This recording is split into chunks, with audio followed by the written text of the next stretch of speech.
Hello student hello students, good morning. हम कल के पिछले लेक्चर को आज कंटिन्यू करते हैं, ठीक ना। कल चूँकि हम लोगों ने पढ़ लिया था कि जो टेप्टम की कोशिकाएं हैं वो क्या करती हैं, डिजेनरेट होते होते अपने अंदर अपने कोशिका द्रव में क्या करती है, कुछ स्पेशल प्रकार का, ठीक है ना, कण का निर्माण करती हैं, ठीक है ना, ग्रेन्यूल्स का निर्माण करती हैं, जिसको हम क्या बोले थे, प्रोयूबिस बॉडी। और वही आगे जाकर के किस में चेंज हो गया था, यूबिस बॉडी में। और वो दो प्रकार का क्या करता, सिग्रेशन कर रहा था, ठीक ना, मैटर का। फर्स्ट जो था स्पोरोपोलिन और दूसरा था सबस्टांस जो था पोलिन कीट, ठीक है ना। तो देखते हैं ऊपर में कि यहाँ पर बिफोर 1 मिनट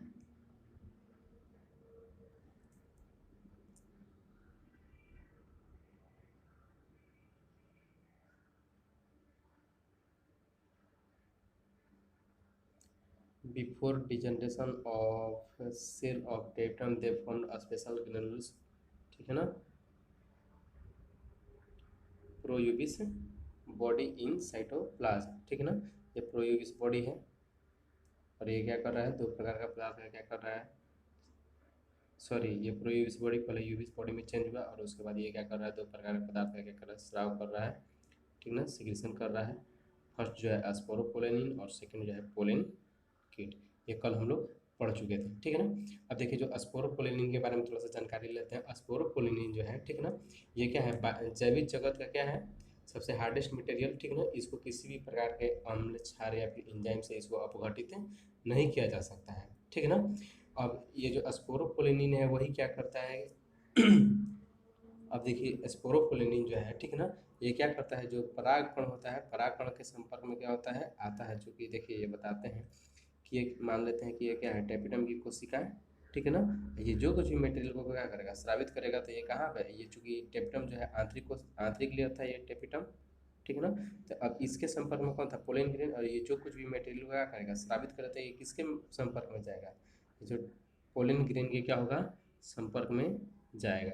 ये मान लेते हैं कि ये क्या है, पोलिन ग्रेन। इसके संपर्क में ये क्या होगा, टेपिटम जो स्रावित करेगा उसके संपर्क में जाएगा। चूँकि ये क्या कर रहा है, प्रोयूबिस बनाया था, अब प्रोयूबिस बॉडी यूबिस बॉडी में चेंज होकर के वही किसका सिक्रेशन कर रहा है, स्पोरोपोलेनिन का। तो ये स्पोरोपोलेनिन जो है इसका क्या करेगा, पोलेनिन का क्या करेगा, बनाएगा लेयर। और ये जो स्पोरोपोलेनिन जो लेयर बनाता है वो क्या होता है, चूँकि पोलिन ग्रेन के पास दो लेयर होते हैं। कितने लेयर होते हैं, दो लेयर होते हैं, ठीक है। तो ये जो बाहरी लेयर है, ठीक है ना, ये किसका बना होता है, स्पोरोपोलेनिन का। और इसका जो पीला कलर से दिखाई दे रहा है ये बाहरी लेयर है और इसका नाम होता है एग्जाइम, ठीक है। अब ये स्पोरोपोलेनिन क्या बन गया, तो इसके वजह से अब ये जब बाहरी परत है तो पोलिन जो ग्रेन है, ठीक है ना, वो किसी भी चीज़ से डिजनरेट नहीं हुआ। क्यों, क्योंकि वो किससे बना हुआ है, स्पोरोपोलेनिन से, ठीक है ना। बाहरी परत का क्या नाम होता है, पोलिन ग्रेन के बाहरी परत का क्या नाम है, एग्जाइम, ठीक है। तो डिजनरेट नहीं होगा तो ये वर्षों तक, ठीक है ना, अच्छी तरीके से रह सकता है, ठीक है ना। तो वही यहाँ पर देखिए स्पोरोपोलिन के विषय में, ठीक है ना, it is not degenerated by any physical factor, alkali enzyme alkali और एसिड, ठीक है ना। स्पोरो अब इसका हिंदी में लिख लीजिएगा, स्पोरोपोलिन डाल के लिख लीजिएगा, स्पोरोपोलिन के यह किसी भी प्रकार के भौतिक कारक, अम्ल, क्षार या एंजाइम से अपघटित नहीं होता है, ठीक है ना। चूँकि आगे अगला लाइन नीचे लिख लेंगे, इंग्लिश में लिखा है sporopollenin is a considered as a hardest material of biological kingdom of biological kingdom. Pollen grain are fossil due to presence of sporopollenin in their exine. इसको हिंदी में लिख लीजिएगा कि पोलन ग्रेन के बाहरी सतह एग्जाइम स्पोरोपोलिन के बने होने की वजह से स्पोरोपोलिन जीवाश्म के रूप में अधिक दिन तक रहने की वजह से भी यह जीवाश्म के रूप में पाया जाता है, ठीक है। समझ में गया, ये कल का क्लास था, ठीक है ना। कल इतना तो हम लोग क्या कर चुके थे, पढ़ चुके थे। बात करते हैं पोलन किट की। तो इसके विषय में हम नहीं लिखे हैं, लेकिन जिन लोग को लिखना है बता देते हैं, लिख लीजिएगा। यह भी एक क्या होता है, ठीक ना, चिपचिपा पदार्थ होता है जो किसके द्वारा स्रावित किया जाता है, यूवी बॉडी के द्वारा, ठीक ना। और ये क्या करता है कि पोलन ग्रेन जो है उसके ऊपर ऑयली के रूप में चिपचिपा पदार्थ क्या हो जाता है, जमा हो जाता है, ठीक ना, स्टिकी। और ये किस में हेल्प करता है, जब कोई मानते हैं इंसेक्ट वगैरह आते हैं, ठीक है ना, तो ये क्या होता है, उस इंसेक्ट से क्या हो जाता है, इस पोलन किट की वजह से जो पोलन ग्रेन है वो क्या हो जाता है, चिपक जाता है और एक जगह से दूसरी जगह इंसेक्ट के माध्यम से, ठीक है ना, इसी पोलन किट के चिपकने की वजह से एक जगह से पोलन ग्रेन जो है दूसरे जगह पर आसानी तरीके से चला जाता है, ठीक है। तो और एक इसका एक और खास लक्षण है कि ये क्या करता है, ये किसी भी प्रकार के बाहरी कारक जैसे पोल्यूशन वगैरह इन सब चीज़ से या फिर यूवी जैसे क्या करता है, पोलन ग्रेन को क्या करता है, पोलन किट रक्षा करता है, ठीक है। ये कल हम लोग थोड़ा सा देख चुके थे। अब आगे हम बात करते हैं, जो मेन टॉपिक हम लोग को देखना है आज, ठीक है ना, वो है development of anther, development of anther. चलिए तो आज हम देखेंगे डेवलपमेंट ऑफ एंथर।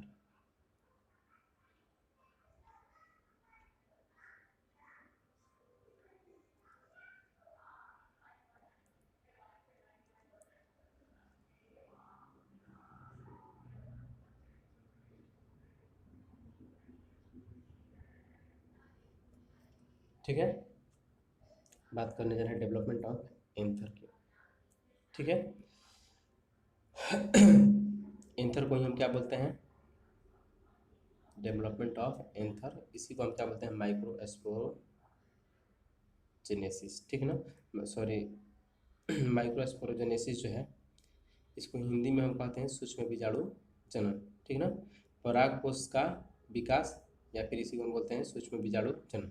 तो सूक्ष्म बीजाणु जनन है क्या, परागकोश के अंदर माइक्रोस्पोर के निर्माण, अर्थात माइक्रोस्पोर मतलब पोलन ग्रेन के निर्माण को ही हम क्या कहते हैं, सूक्ष्म बीजाणु जनन। चूंकि सूक्ष्म बीजाणु किसको बोला गया था, पोलन ग्रेन को, और पोलन ग्रेन के निर्माण को ही हम डेवलपमेंट को ही क्या बोलेंगे, उसको सूक्ष्म बीजाणु जनन, ठीक है ना, उसके निर्माण की प्रक्रिया को ही हम कहेंगे सूक्ष्म बीजाणु जनन या फिर पोलन ग्रेन का विकास, ठीक है ना। सबसे हम पहले बात करते हैं एकदम एंथर से लेकर के, ठीक है ना, एंथर का कैसे विकास होता है, उसके अंदर पोलन ग्रेन का विकास कैसे होता है, ठीक है ना।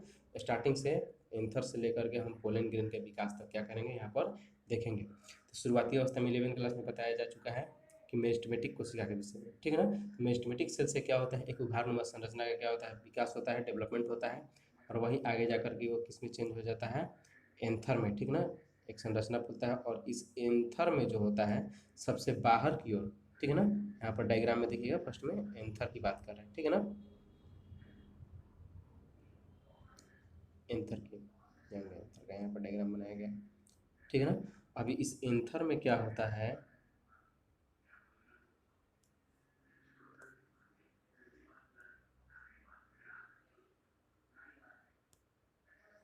इस एंथर में क्या होता है कि इसके बाहर की ओर, ठीक है ना, एंथर में देखिएगा बाहर की ओर एक क्या होता है, कोशिका का परत का क्या होता है, निर्माण होता है। क्या होता है, कोशिका के परत का क्या होता है, निर्माण। कुछ कोशिका क्या होती हैं अंदर की ओर भी क्या होती हैं, विकसित होती है, ठीक है। तो ये जो बाहरी परत जो होता है उसको हम क्या बोलते हैं, एपिडर्मिस, जो कि 4 लेयर में बताए थे, ठीक है ना, पहले ही। वही क्या होता है, एपिडर्मिस का क्या होता है, विकास। और जो अंदर की ओर जो यहाँ पे कोशिका शुरुआती अवस्था में जब निर्माण होता है, ठीक है ना, वो क्या करती हैं यहाँ पर कनेक्टिव टिश्यू का क्या करती हैं, बाकी जो मेरिस्टेमेटिक सेल का जो मास होता है वो क्या करती है, कनेक्टिव टिश्यू का यहाँ पर क्या करती हैं, निर्माण करती हैं, ठीक है ना। यहाँ पर इस वाले डायग्राम में देख सकते हैं, ठीक है। ये बाहर की ओर एक क्या हुआ है, लेयर का क्या हुआ है, निर्माण, और बाकी जो है क्या है, कोशिकाएं बहुत सारी क्या हैं, बीच में, ठीक है ना। ये सब बाकी सारी क्या है, कोशिकाएं बीच में, यहाँ पर ये बाकी सारी कोशिकाएं क्या है, ये सब बीच में, ठीक है। और एक लेयर जो है उसका निर्माण हुआ है सबसे बाहर की ओर, जिसको हम क्या बोलते हैं, एपिडर्मल लेयर, ठीक है ना, बाह्य त्वचा। और अंदर की जो है वही क्या हो जाती है, एक कुछ ग्रुप में जो कोशिकाएं हैं वो बना करके क्या करती है, कनेक्टिव टिश्यू का क्या करती है, निर्माण, ठीक है ना। संवहन टिश्यू का, संवहन ऊतक का क्या करती है, निर्माण। और यही संवहन ऊतक से क्या होता है, ठीक है ना, एक फिलामेंट नुमा संरचना का क्या होता है, विकास होता है, ठीक है ना। जो कि एंथर से, यहाँ पर एंथर में देखेंगे फर्स्ट डायग्राम में कि यहाँ से क्या होती है, यही कनेक्टिव से क्या होती है, पतला जो ब्लैक कलर का जो था वही तंतुनुमा संरचना क्या होती है, निकलती है, ठीक है ना। अब ये जो बाहरी लेयर है जो एपिडर्मल लेयर, ठीक है ना, इसकी जो कोशिकाएं होती हैं, इसकी जो क्या होती हैं कोशिकाएं, उसमें से कुछ जो कोशिकाएं हैं, कुछ जो क्या हैं कोशिकाएं, ठीक है ना। इसकी जो कुछ कोशिकाएं हैं वो क्या हो जाती हैं, आकार में बड़ी हो जाती हैं। थर्ड डायग्राम में देखेंगे कि आकार में क्या हो जाती है, कुछ कोशिकाएं जो है इसकी क्या हो जाती हैं, बड़ी हो जाती हैं। यहाँ पर दिखाया गया है कि कुछ कोशिकाएं जो है वो क्या हो जाती हैं, बड़ी हो जाती हैं। और यही जो कोशिका होती है इसको हम क्या कहते हैं, आर्की स्पोरियल सेल। क्या कहते हैं, आर्की स्पोरियल सेल। और इसको हिंदी में हम क्या कहते हैं, प्रसूप कोशिका। कुछ नहीं बताया। एंथर का निर्माण कैसे हुआ, उसमें एपिडर्मिस लेयर सबसे बाहर की ओर जो कोशिकाओं का समूह बन जाता है उसी को क्या बोलते हैं, एपिडर्मिस लेयर। एक लेयर ये वन यूनिसेलुलर लेयर का क्या है, ये लेयर है, ठीक है ना। और उसके अंदर जो है वो क्या करती है, कनेक्टिव टिश्यू का निर्माण करती है सेल, ठीक है ना। और ये जो एपिडर्मिल लेयर में जो कुछ कोशिकाएं जो होती है विशिष्ट रूप से क्या होने लगती है, वृद्धि होने लगती है, और बाकी सब कोशिकाओं से क्या हो जाती है, बड़ी हो जाती है। इसी को हम क्या कहते हैं, स्पेशलाइज हो जाती है। इसी को हम क्या बोलते हैं, आर्की स्पोरियल सेल। इसी को हिंदी में हम क्या कहते हैं, प्रसूप कोशिका। क्या कहते हैं, प्रसूप कोशिका, ठीक है। अब देखिए ये क्या होता है,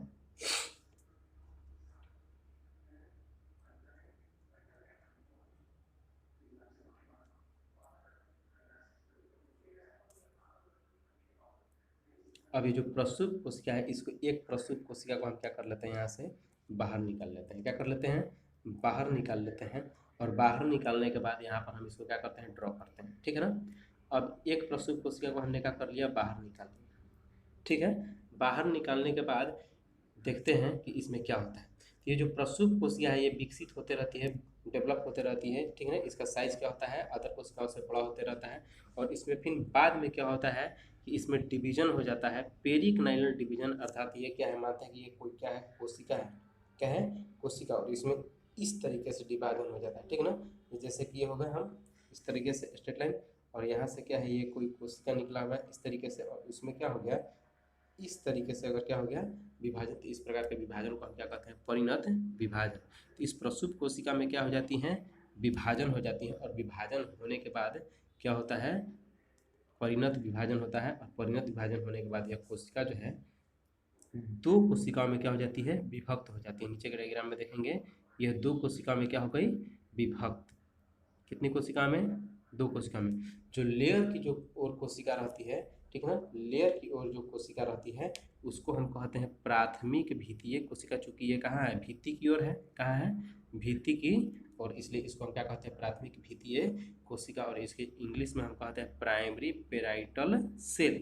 क्या कहते हैं, प्राइमरी पेराइटल सेल। और जो अंदर की ओर जो कोशिका होती है, ठीक है ना, जब भित्ति से क्या होंगे, अंदर की ओर चलेंगे, ठीक है ना। तो ये जो कोशिका है इसको हम बोलते हैं प्राथमिक बीजाणु जनन कोशिका।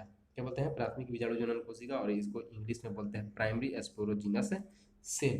क्या बोलते हैं, प्राइमरी स्पोरोजिनस सेल। यहाँ पे थोड़ा सा मिट गया है, ठीक है ना, उसको लिख लेंगे प्राइमरी स्पोरोजिनस सेल। अब ये जो दो कोशिकाएं बन गई, प्राथमिक भित्तीय कोशिका और प्राथमिक बीजाणु जनन कोशिका, तो इसमें क्या होता है, समसूत्री विभाजन, माइटोसिस डिवीजन, ठीक है ना। कौन सा विभाजन, सम सूत्री विभाजन। कौन सा विभाजन, समसूत्री विभाजन, ठीक है ना। और ये क्या करती है, ये जो प्राथमिक भित्तीय कोशिका और प्राथमिक बीजाणु जनन कोशिका है ये क्या करती हैं, डिवाइड हो करके, ठीक ना, क्या करती हैं, बहुत सारी कोशिकाओं का क्या करती हैं, निर्माण। तो जो प्राथमिक भित्तीय कोशिका है इसमें जब डिवीजन होकर बहुत सारी कोशिकाओं का निर्माण होता है, तो ये जो है ये क्या करती है, इनकी कोशिकाएं विभाजन होने के बाद जो कोशिकाएं बनती है प्राथमिक भित्तीय कोशिका की, जब विभाजित होकर के प्राथमिक भित्तीय कोशिका जब क्या करती है, कोशिका का निर्माण करती हैं, तो वो सारी जो कोशिका है वो क्या करती हैं, लगभग 3 से 5 लेयर का क्या करती हैं, निर्माण करती हैं। क्या करती हैं, 3 से 5 लेयर का क्या करती हैं, निर्माण। और ये 3 से 5 लेयर जो बनता है, पहले तो एपिडर्मिस का यहाँ पे ऊपर में निर्माण हो गया है, ठीक है।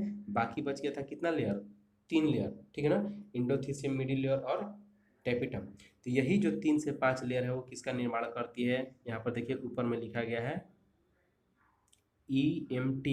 तो इंडोथीसियम, मिडिल लेयर और टेपिटम, वो तीनों लेयर का क्या करती हैं, निर्माण। तो इंडोथीसियम आप लोग को बताया गया था कि एक लेयर होता है, मिडिल लेयर 1 से 3 लेयर में होता है, और टेपिटम 1 लेयर होता है। तो इंडोथीसियम 1 और टेपिटम 1, बाकी मिडिल लेयर 1 से 3, ठीक है ना। तो 3 और 2 5, तो वही 5। अगर भाई मिडिल लेयर 2 लेयर होगा तो वही 4 हो जाएगा, ठीक ना। तो वही 3 से 5 लेयर जो है कौन, प्राथमिक भित्तीय कोशिका क्या करती हैं, निर्माण करती हैं, विभाजित होकर के इनकी कोशिका। तो ये किसका निर्माण करती है, इंडोथीसियम, मिडिल लेयर और टेपिटम का। ठीक है। अब बाकी जो नीचे वाला जो कोशिका है प्राथमिक बीजाणु जनन कोशिका, ये क्या करता है यह जो इंडोथीसियम मिडिल लेयर ऑफ टेप्टम है वो पिछले क्लास में बताया गया है, ठीक है ना। अगर जो लोग नहीं देखेंगे वो देख लेंगे, ठीक है। तो प्राइमरी जो स्पोरोजिनस सेल है वो क्या करती है कि ये विभाजित होकर के बहुत सारे कोशिकाओं का क्या बनाती है, गुच्छ बनाती है। क्या बनाती है, गुच्छ। आप लोग को बताया गया था कि जो कोशिकाओं का गुच्छ होता है उसी को हम क्या कहते हैं, ऊतक, ठीक है ना। तो ये क्या करती है, बहुत सारी यहाँ पर देखिए कोशिकाओं का क्या बनाई है, गुच्छ बनाई है यहाँ पर, ठीक है। यहाँ पर देखिए ये, ठीक है ना, ये प्राइमरी एस्परोजिनस सेल था और ये क्या किया है, बहुत सारी कोशिकाओं का क्या किया, बीच में गुच्छ बनाया। और ये जो गुच्छ बनाया इसी को हम क्या बोलते हैं, बीजाणु जनन ऊतक। अगर इसके अंदर एक कोशिका की हम बात करते हैं उसको क्या बोलेंगे, बीजाणु जनन कोशिका। क्या बोलेंगे, बीजाणु जनन कोशिका। प्राथमिक बीजाणु जनन कोशिका विभाजित होकर के क्या बनेगी, बीजाणु जनन कोशिका। और उन सभी कोशिकाओं के ग्रुप को क्या बुलाएगा, बीजाणु जनन ऊतक, ठीक है। अब देखिए आगे क्या होता है कि ये जो बीजाणु जनन को जो कोशिका है अर्थात बीजाणु जनन ऊतक, ठीक ना, बीजाणु जनन ऊतक की कोशिका है वही आगे जाकर के विकसित होकर के क्या करती हैं, ठीक ना, एक कोशिका का निर्माण करती हैं जिसका आगे नाम जाकर के हो जाता है पीएमसी, ठीक है ना, पोलेन मदर सेल। लिख लीजिएगा, पोलेन मदर सेल। इसको हिंदी में पराग मातृ कोशिका कहते हैं। पीएमसी का ही दूसरा नाम है MMC, microspore mother cell. और इसको हिंदी में क्या कहते हैं, लघु बीजाणु मातृ कोशिका, ठीक है ना। ये सब क्या है, एक ही नाम है, लघु बीजाणु मातृ कोशिका या फिर पराग मातृ कोशिका या फिर एमएमसी या पीएमसी या माइक्रो स्पोर मदर सेल या फिर पोलेन मदर सेल, सब किसका नाम है, एक ही इस कोशिका का, ठीक है ना। किस कोशिका का, देखिए ग्रीन कलर से इसको चिन्हित करते हैं, ये जो अंदर में जो कोशिका है इसका, ठीक है। ये किससे बना है, स्पोरोजिनस जो सेल था ये, ठीक है ना, इसी से विकसित होकर के क्या हो गया है, आगे जाके कन्वर्ट हो गया किसमें, पीएमसी में। तो अब देखिए ये पीएमसी जो है, ठीक है ना, इसको एक को हम क्या करते हैं, बाहर निकाल करके समझने की कोशिश करते हैं, ठीक है ना। ये जो पीएमसी है इससे पहले जितना भी विभाजन हुआ था वो सारा का सारा जो विभाजन था वो क्या था, समसूत्री विभाजन था, माइटोसिस सेल डिवीजन था। क्या था, माइटोसिस सेल डिवीजन, ठीक है ना। और लेकिन अब जब पीएमसी क्या होता है, ग्रोथ कर जाता है, ग्रोथ अच्छी तरीके से कर जाता है, तब इसके अंदर, इस पीएमसी के अंदर ये पीएमसी जो है, ठीक है ना, समसूत्री विभाजन हुआ था इससे पहले, बाकी जितना भी था। तो क्या होगा, ये इसकी पोलैरिटी क्या होगी, 2n, अर्थात ये कोशिका क्या रहेगा, द्विगुणित रहेगा। क्या रहेगा, द्विगुणित। लेकिन जब ये पीएमसी जो विकसित हो जाता है, परागमात्री कोशिका जब विकसित हो जाता है तो इसमें क्या होता है, अब जाके, ठीक ना, पहली बार ये क्या होता है, मियोसिस सेल डिवीजन। ऊपर में देखिएगा ये क्या है, मियोसिस सेल डिवीजन। कौन सा डिवीजन, मियोसिस सेल डिवीजन, ठीक है। यहाँ पर ये ध्यान देना होगा कौन सा सेल डिवीजन है, बहुत ही इंपॉर्टेंट चीज़ है, मियोसिस सेल डिवीजन, ठीक है ना। इसको हिंदी में क्या कहते हैं, अर्धसूत्री। क्या कहते हैं, अर्धसूत्री, अर्धसूत्री विभाजन, ठीक है। अब आप लोगों को 11वीं क्लास में सेल बायोलॉजी में पढ़ चुके हैं कि अर्धसूत्री जब विभाजन होता है तो जो पोलैरिटी लेवल है, अर्थात कोई कोशिका द्विगुणित है तो क्या हो जाती है, अगुणित, ठीक है ना। अर्थात ये 2n के जगह पर इधर जब इसमें विभाजन हो जाएगा तो किस में चेंज हो जाएगा, n में। और एक कोशिका के जगह पर विभाजन होने के बाद कितनी, एक कोशिका कितनी कोशिका में चेंज हो जाएंगी, 4 कोशिका में। कितनी कोशिका में, 4 कोशिका में। कितनी कोशिका में, 4 कोशिका में। अर्धसूत्री विभाजन होने के बाद ये कोशिका कितनी में चेंज हो जाएंगी, 4 कोशिका में। यह सेल डिवीजन में पढ़ना था 11वीं क्लास में, ठीक है। तो अब ये जो कोशिका थी ये क्या हुई, पीएमसी विभाजित होकर के, ठीक है ना, ये 4 कोशिका में क्या हो गई, विभक्त हो गई, ठीक है ना। लेकिन अब ये 4 कोशिका में विभाजित होने के बाद भी, ठीक ना, एक पदार्थ होता है जिसका नाम है कैलोज। क्या नाम है, कैलोज। ये विभाजित तो हो जाती है लेकिन उस कैलोज जैसे कि होता है बहुत सारा ईंट सीमेंट के माध्यम से क्या होता है, जुड़ा होता है। तो ये विभाजित तो हो जाएंगे पीएमसी, और एक पीएमसी कितने कोशिकाओं का निर्माण करेगी, 4 कोशिकाओं का, ठीक है ना। लेकिन ये कोशिकाएं आपस में क्या होती हैं, जुड़ी रह जाती हैं। क्यों, क्योंकि एक जो पदार्थ होता है, ठीक है ना, जिसका नाम है कैलोज। क्या नाम है, कैलोज,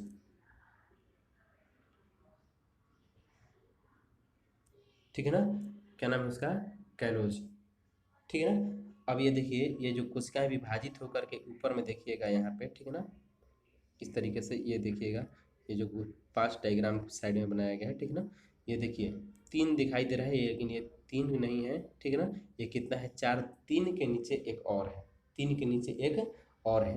ये कितना कोशिका है, 4। और इसके नीचे जस्ट ये दिखाई दे रहा है एकदम आमने सामने, ठीक है ना, लीडो गोटी वाला होता है जो पैड उसके जस्ट वैसे ही, ठीक है ना। आमने सामने 4 कोशिका दिखाई दे रहा है, यहाँ पर भी उसके नीचे यहाँ पर 4 कोशिका दिखाई दे रहा है, उसके नीचे ये 4 कोशिका दिखाई दे रहा है, उसके भी नीचे ये 4 कोशिका दिखाई दे रहा है। तो यही पीएमसी विभक्त होकर के ये क्या करती हैं, 4 कोशिकाओं का निर्माण करती है। लेकिन अब पीएमसी विभक्त होकर के इन 4 कोशिकाओं का निर्माण करती है। तो अब बात करते हैं कि ये सटा होता है किससे, तो हम बताएं अभी तुरंत कि एक कैलोज नाम का क्या होता है, मटेरियल होता है, कार्बोहाइड्रेट होता है, जिसकी वजह से क्या होता है, जुड़ा रहता है। लेकिन अब ये कोशिकाओं किस रूप में अरेंज हो, किस रूप में क्या होती है, जुड़ी रहती है, ठीक ना, उसके बेसिस पे, ठीक ना, इनका नामकरण कर दिया है। अब ये चारों आपस में जुड़ी रहती हैं, ठीक ना, इसलिए इनको हम क्या कहते हैं, चारों एक साथ जुड़े होने की वजह से वो जो संरचना बनता है, चारों एक साथ जुड़े होने की वजह से उसको हम टेट्राइड कहते हैं, और इसको हिंदी में हम क्या कहते हैं, चतुष्क। क्या कहते हैं, चतुष्क। लिख लीजिएगा, चतुष्क कहते हैं, ठीक है ना, इसको क्या कहते हैं, चतुष्क, ठीक है। अब देखिए, अगर बाई द वे, ठीक है ना, जो चतुष्क पीएमसी क्या हो रहे हैं, डिवाइड करके 4 कोशिका का निर्माण कर रहे हैं। अगर वो चारों कोशिका, ठीक है ना, आपस में कार्बोहाइड्रेट के द्वारा, ठीक ना, कौन सा कार्बोहाइड्रेट, कैलोज, ठीक है ना, उसके द्वारा अगर जुड़ी हुई है, तो वो अगर 3 कोशिका के नीचे अगर एक कोशिका जुड़ी हुई है, तो उस प्रकार के, ठीक है ना, चतुष्क जो निर्माण होगा, चारों कोशिकाओं का अरेंजमेंट, उसको हम टेट्राहेड्रल का कहते हैं, टेट्राइड अर्थात टेट्राहेड्रल चतुष्क कहते हैं। और यह मुख्यतः एक जो ये मुख्यतः होता है, ये द्विबीजपत्री पादपों में पाया जाता है। ऐसा जो चतुष्क होता है वो किस में पाया जाता है, द्विबीजपत्री पादपों में, मोस्ट ऑफ डाइकोट, ठीक है ना। डाइकोट किस प्लांट को कहते हैं, जैसे चना का जो चीज़ का बीज होता है जिसमें 2 दाल हो, जैसे चना का, मूंग का, अरहर का, उसके बीज में देखेंगे फुला करके तो उसमें 2 दाल होता है, उसको क्या बोलते हैं, डाइकोट। और जिसमें एक हो उसको क्या बोलते हैं, मोनोकोट। द्विबीजपत्री डाइकोट का हिंदी है, और मोनोकोट का हिंदी है एक बीजपत्री, ठीक है। तो डाइकोट में ये क्या होता है, टेट्राहेड्रल टेट्राइड इस प्रकार का पाया जाता है। अगर बाय द वे एक के नीचे एक, एक के नीचे एक, ठीक है ना, तो इस प्रकार से जो सेकंड डायग्राम देख रहे हैं, इस प्रकार से अगर क्या हो, चारों कोशिकाओं का क्या हो, अरेंजमेंट हो, तो इस प्रकार के टेट्राइड को बोलते हैं आइसोबाइलेटरल। और इस प्रकार का जो टेट्राइड होता है, ठीक ना, देखने को मिलता है ज़्यादातर मोस्ट ऑफ मोनोकोट में, किसमें, ज़्यादातर एक बीजपत्री पादप में, ठीक है। अगर वही बात करें, अगर एक के नीचे एक और एक के नीचे एक रहे, उसके नीचे अगर 2 रहे, ठीक है, तो इस प्रकार के हम टेट्राइड को क्या बोलेंगे, टी शेप टेट्राइड बोलेंगे। क्या बोलेंगे, टी शेप टेट्राइड, ठीक है ना। और एक प्लांट होता है जिसका नाम है अरिस्टोलोकिया, यह देखने में इसके जो है, ठीक है ना, इस प्लांट में यह टेट्राइड देखने को मिलता है। अगर बाई द वे बात करें टेट्राइड में, ठीक है ना, तो एक सेल ऊपर और 2 सेल बीच में और एक सेल नीचे हो, तो इस प्रकार का हम टेट्राइड को क्या कहते हैं, डेकस कहते हैं। क्या कहते हैं, डेकस। और एक प्लांट होता है जिसका नाम है मोगोलिया, ठीक है ना, इसमें देखने को इस प्रकार का टेट्राइड मिलता है। अगर वही बात करें, ठीक ना, लीनियर फॉर्म, एक के नीचे एक, एक के नीचे एक, एक के नीचे एक, तो इस प्रकार के, ठीक ना, टेट्राइड को हम क्या कहते हैं, लीनियर टेट्राइड। और एक जो होता है होलोफिला, ठीक ना, प्लांट का नाम है, इसमें यह टेट्राइड देखने को मिलता है। समझ में आ गया। तो ये जितने भी चारों के चारों कोशिका जो टेट्राइड में जुड़े हुए हैं, ठीक है ना, यह किससे जुड़े हुए हैं, एक प्रकार का कार्बोहाइड्रेट, जो यहाँ पर ग्रीन कलर का लाइन है उसको देखिए, हम दिखाने की कोशिश करते हैं इधर बाहर, ठीक है ना, जिससे क्या हुआ है, चारों के चारों कोशिका क्या हुआ है, जुड़ा हुआ है, ठीक ना। या फिर यहाँ पर चलिए एक टेट्राइड यहीं पे बना लेते हैं, ठीक है ना। ये 4 कोशिकाएं बन गई, 4 कोशिका का क्या हो गया निर्माण, ये हमने टेट्राइड बना लिया, लीनियर का है, लीनियर टेट्राइड, ठीक ना। अब इसमें हम देखते हैं कि ये जो लाइन जो है जिसकी वजह से चारों का चारों कोशिका जुड़ा हुआ है, ठीक है ना, ये लाइन जो है चारों का चारों कोशिका जिससे जुड़ा हुआ है, ये किससे बना हुआ है, जिसकी वजह से,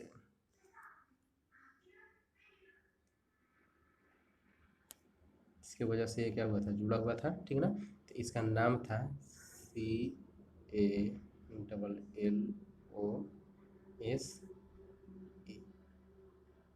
कैलोज, ठीक है ना।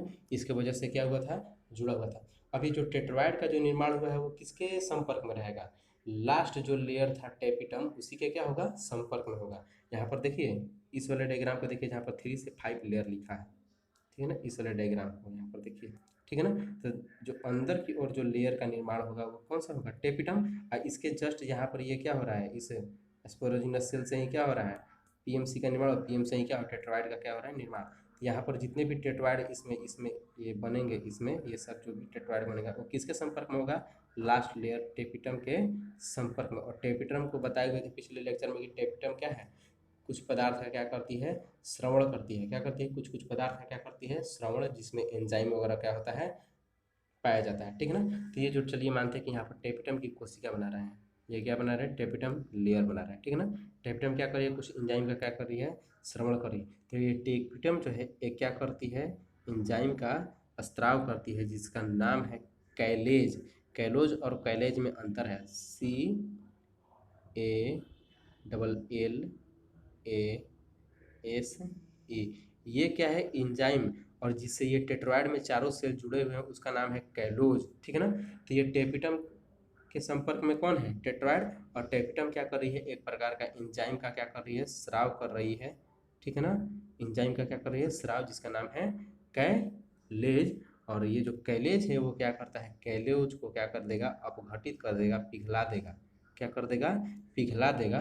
और ये जो चारों के चारों जो कोशिका थी वो क्या हो जाएंगी, अलग अलग। क्या हो जाएंगी, ये चारों के चारों जो कोशिका हैं वो क्या हो जाएंगी, अलग अलग। इस प्रकार से ये चारों के चारों कोशिका क्या हो गई, अलग अलग। ठीक है। और ये जो चारों के चारों जो कोशिका हो गई, इसमें से इसी हर एक कोशिका को हम क्या कहते हैं, पोलेन ग्रेन। क्या कहते हैं, पोलेन ग्रेन। इसको हिंदी में क्या कहते हैं, पराग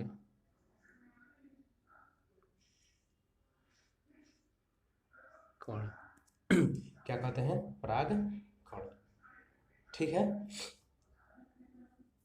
सब लोग को समझ में आया होगा। ठीक है ना। इतना तक, जहाँ तक मेरी कोशिश रही कि हम सब लोग को समझा पाए। ठीक है ना।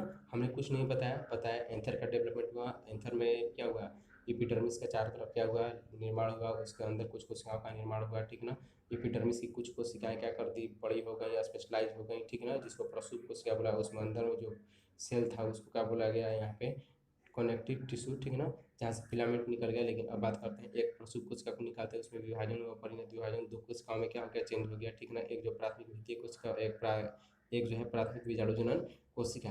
प्राथमिक द्वितीय कोशिका 3 से 5 लेयर का निर्माण करते हैं, जो कि वही पांचों लेयर क्या करते हैं, EMT अर्थात इंडोथीसियम मिडिल और टेप्टम का क्या करती है, निर्माण करती है। बाकी बच गया एक कोशिका जिसका नाम है बीजाणु जनन कोशिका, वो क्या करती है, बीजाणुजन ऊतक का क्या करती है, निर्माण करती है। बीजाणुजन कोशिका का ये क्या होता है, समूह होता है, और वही आगे जाकर विकसित होकर के किस में चेंज हो जाता है, PMC में, पोलिन मदर सेल में, या फिर इसी को हम MMC कहते हैं, माइक्रोस्पोर मदर सेल। ठीक ना। इसको हिंदी में लघु बीजाणु मातृ कोशिका या फिर पराग मातृ कोशिका कहते हैं। वही आगे जाकर के क्या हो जाता है, इसमें कौन सा विभाजन होता है, यहाँ पर खास बात है, कौन सा विभाजन, मिओसिस, अर्धसूत्री विभाजन। कौन सा, अर्धसूत्री क्या होता है, यहाँ पर विभाजन होता है। कौन सा विभाजन होता है, अर्धसूत्री विभाजन। और एक कोशिका से कितने कोशिका का निर्माण होता है, 4 कोशिका। लेकिन जो कोशिका होती है द्विगुणित होती है, वो कितना गुणित हो जाती है, ये जो द्विगुणित है 2n दिखाई दे रहा है, वो कौन सा n हो जाता है, n हो जाता है, अगुणित हो जाता है। और 4 कोशिकाओं का निर्माण होता है, जो कि किससे, एक कार्बोहाइड्रेट से जुड़ा रहता है, जिसका नाम है कैलोज। और जो टेपिटम के द्वारा जब एक एंजाइम का क्या किया जाता है, स्राव किया जाता है कैलेज नाम के, तो ये चारों के चारों जो कोशिका हैं, ये कैलोज, ये जो एंजाइम है कैलेज, वो क्या करती है, कैलोज नाम के कार्बोहाइड्रेट को क्या करती है, पिघला देती है, तो अपघटित कर देती है, जिसकी वजह से चारों के चारों कोशिका क्या हो जाते हैं, मुक्त हो जाते हैं। और वही जो कोशिका मुक्त होते हैं, वही जो कोशिका होते हैं, उसको क्या बोला जाता है, पराग कण। क्या बोला जाता है, पराग कण। ठीक है ना। अब चलिए आगे देखते हैं, जहाँ तक कि मेरा अनुमान की सब लोग को समझ में आ गया। चलिए तो बात करते हैं अब हम पोलन ग्रेन से संबंधित कुछ रोचक तथ्य के विषय में। तो पूर्ण ध्यान से सुनिएगा। ठीक ना।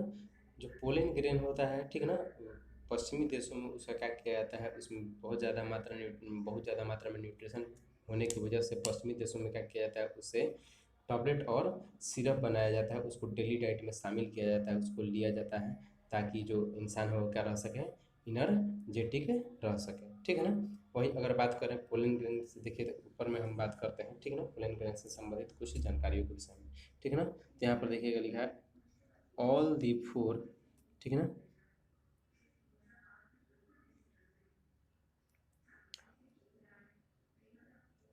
all the 4 microspore of a tetrad are joined with each other by the help of a carbohydrate callose with later on digest by enzyme callose secrete by टेप्टम। ये पहले ही बता चुके हैं, ठीक ना, कि टेप के अंदर स्रावित किए हुए कैलोज नाम के एंजाइम से कैलेज नाम के एंजाइम से कैलोज को क्या कर दिया जाता है, डिजनरेट कर दिया जाता है, जिसकी वजह से चारों के चारों जो टेट्राइड से सेल हैं वो क्या हो जाते हैं, अलग हो जाते हैं, और वही हो गया क्या, पोलन ग्रेन, ठीक है ना।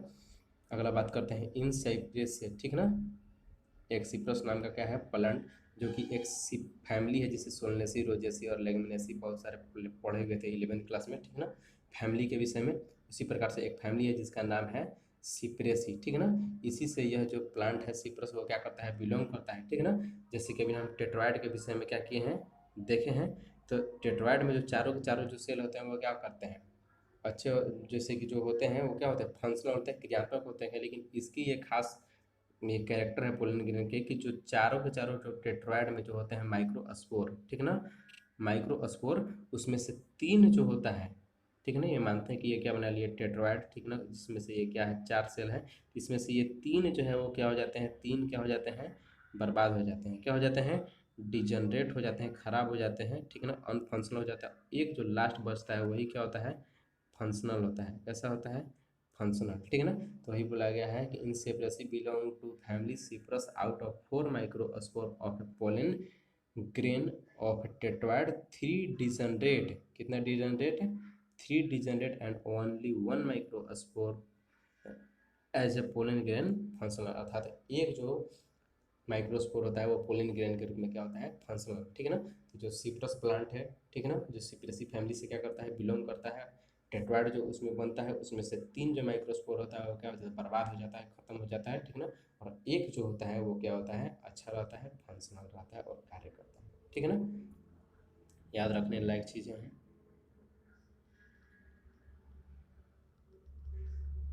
ठीक है। आगे देखते हैं ट्रांसलेटर एपरेटस, ठीक है ना। ट्रांसलेटर एपरेटस, ये ट्रांसलेटर एपरेटस होता क्या है, ठीक है ना, देखेंगे कि ट्रांसलेटर एपरेटस क्या होता है, ठीक है ना। तो ट्रांसलेटर एपरेटस जो होता है एक प्लांट है कैलेट्रोपिस, ठीक है, यह देखने को मिलता है, ठीक ना। अब ये ट्रांसलेटर एपरेटस है क्या, ठीक है ना। तो देखिए जो पोलन ग्रेन होता है वही क्या करता है, एक बैग लाइक स्ट्रक्चर बनाता है, ठीक है ना, क्या करता है, बैग लाइक स्ट्रक्चर बनाता है पोलन ग्रेन, ठीक है ना, और जिसको हम क्या कहते हैं, पॉलिनिया कहते हैं, क्या कहते हैं, पॉलिनिया कहते हैं। और एक स्ट्रक्चर होता है जिसको हम क्या कहते हैं, कॉर्पस्कुलम, ठीक है ना, क्या होता है, कॉर्पस्कुलम, और इसी से एक पोलिनिया जो है वो क्या होते हैं, जुड़ जाते हैं। लेकिन जुड़ने के लिए जो संरचना कॉर्पस्कुलम और पोलिनिया जो है, इसको एक संरचना होता है जिसको जो आपस में जोड़े होता है, ठीक है ना। यहाँ पर देखेंगे वो कौन सा संरचना है, ठीक है ना। तो ये जो देखिए ब्लैक कलर का यहाँ पे जो रेड से हम मार्क कर रहे हैं, ठीक है ना, ये जो संरचना होता है जिसको हम क्या बोलते हैं, काउडिकिल बोलते हैं, क्या बोलते हैं, काउडिकिल, CAUDICLE, काउडिकिल, ठीक है ना। तो ये जो पोलिनिया काउडिकिल के माध्यम से किससे जुड़ा रहता है, कॉर्पस से, कुलम से, ठीक है ना। और ये विंग लाइक क्या बना देता है, स्ट्रक्चर पूरा का पूरा ये क्या होता है, विंग लाइक स्ट्रक्चर बन जाता है, जिसमें 2 पोलिनिया, 2 काउडिकिल और एक क्या होता है, कॉर्पस कूलम, ठीक है ना। तो इस पूरे के पूरे स्ट्रक्चर को ही हम क्या बोलते हैं, ट्रांसलेटर ऑपरेटस। ये जो है हवा में उड़ करके एक जगह से दूसरी जगह पोलन ग्रेन इस प्रकार से चला जाता है अच्छी तरीके से, ठीक है ना। तो ये इसी को हम क्या बोलते हैं, ट्रांसलेटर ऑपरेटस। और ये किस में देखने को मिलता है, एक प्लांट है जिसका नाम है कैलेट्रोपिस, उसमें देखने को मैक्सिमम मिलता है, ठीक है ना। यहाँ पर पूछा ये जाता है कि एक ट्रांसलेटर ऑपरेटस में कितने पोलिनिया और एक कितने कॉर्पस्कुलम और कितने कॉर्डिकल होता है। तो इसके अंदर कितना, 2 पोलिनिया, ठीक है ना, ये देखिए 2 बैग लाइक स्ट्रक्चर, ठीक है, जिसमें पोलन ग्रेन भरा हुआ है, 2 कॉर्डिकिल, दोनों पोलिनिया से जुड़ा हुआ है, ये दोनों, ठीक है ना। और एक जिससे दोनों के दोनों कॉर्डिकिल जुड़े हुए हैं, ऊपर में संरचना अंडाकार जो दिखाई दे रहा है, ये क्या है, कॉर्पस है कूलम, ठीक है ना। ये कोई बड़ा चीज़ नहीं था लेकिन पूछ दिया जाता है, इसलिए इसको आप लोग देख लीजिएगा। वही अगर बात करें पोलन टैबलेट और पोलन सिरप की, तो पोलन और टैबलेट और पोलन सिरप के बारे में बताया अभी तुरंत, ठीक है ना। ये पोलन जो पोलन ग्रेन जो होता है वो न्यूट्रिशन में क्या होता है, रिच होता है, जिसकी वजह से इसका क्या किया जाता है, उपयोग किया जाता है टैबलेट और सिरप बना करके अपने डेली डाइट में एनर्जी के लिए, ठीक ना। Since pollen grain are rich in nutrition, so in western, so use in western countries, ठीक है ना। इसलिए इसका पश्चिमी देश में क्या किया जाता है, यूज किया जाता है। एनसीईआरटी में दिया गया है इसका पोलन टैबलेट और सिरप का डायग्राम आप लोग देख सकते हैं, ठीक है ना। या फिर दिखा देते हैं हम,